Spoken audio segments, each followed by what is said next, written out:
नीचे 10 spoke Zarathustra, the tree on the हिल।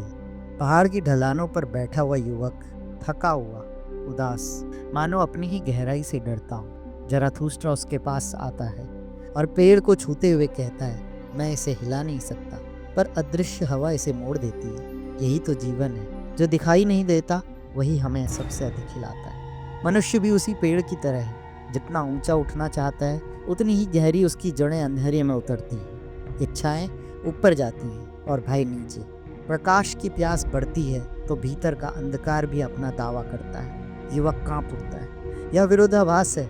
जो ऊंचाई से डरता है वह वास्तविकता में इसी डर से डरता है। वह युवा कहता है, मैं बदलता रहता हूँ। मेरा आज मेरे कल को झुठला देता है।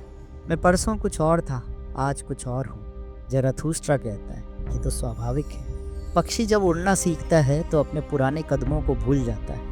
ऊंचाई अकेली होती है, चोटी पर कोई बोलने वाला नहीं, केवल ठंड है, सन्नाटा है। और तभी मन पूछता है, मैं यहाँ क्या ढूंढ रहा हूँ। जराथुस्ट्रा पेड़ को देखकर कहता है, यह पेड़ बहुत ऊंचा है, इतना ऊंचा कि अगर यह बोले तो इसको सुनने वाला कोई नहीं, बिल्कुल अकेला। शायद यह बिजली की प्रतीक्षा करता है, उस झटके की जो इसे इसके अपने सत्य से मिला दे। युवक समझ जाता है, वह भी अपने विध्वंस की प्रतीक्षा कर रहा था, किसी ऐसे आघात की जो उसे रूपांतरित कर दे। जराथुस्ट्रा उसे समझाता है, तुम अभी आज़ाद नहीं हो मित्र, तुम आज़ादी की तलाश में हो, और यह तलाश तुम्हें बेचैन कर देती है। तारों को देखने की तुम्हारी आत्मा की प्यास है, पर तुम्हारे अंदर के जंगली कुत्ते भी आज़ादी के लिए भूखे, वे तहखाने में बंद हैं। और जब तुम्हारी आत्मा सभी जेलों के ताले खोलने लगती है तो वे भी जोर जोर से भौंकने लगते हैं। तुम अभी एक कैदी हो जो अपनी ही जेल के लिए चाबी बना रहा है। ऐसे कैदी की आत्मा तेज तो हो जाती है, पर